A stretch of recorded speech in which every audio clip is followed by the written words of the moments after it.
কিরে সাথে কি রান্না করতেছিস? মাছ মাছ রান্না করি, মাছ কাটকু মাছ।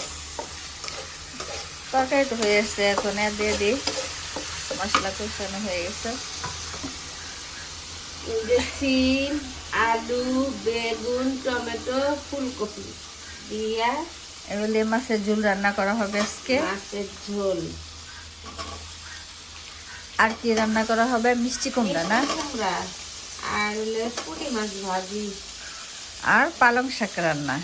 পালং শাক ভাজি। এই দেখেন গাইস, এখানে পাকা মিষ্টি কুমড়া কেটে নেওয়া হয়েছে, আর এখানে মাছের তরকারি রান্না করা হচ্ছে।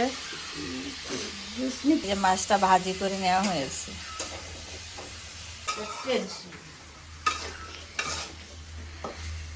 রান্না বান্না এই নিয়েই মহিলাদের জীবন।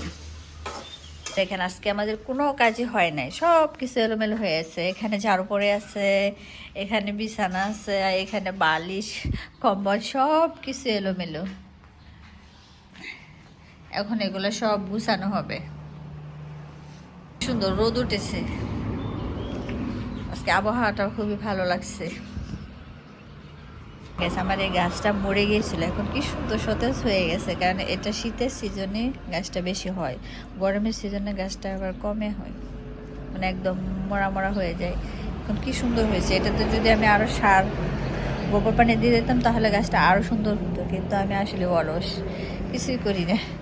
এটা কেমন পুকুরে ভরার মতো পানি ছিল, এখন পুকুরের পানির মতো। এই পানিটা শুকিয়ে এসেছে, দেখেন ধান লাগিয়ে দিয়েছে, সুন্দর লাগছে। ধান হলে আরো ভালো লাগবে।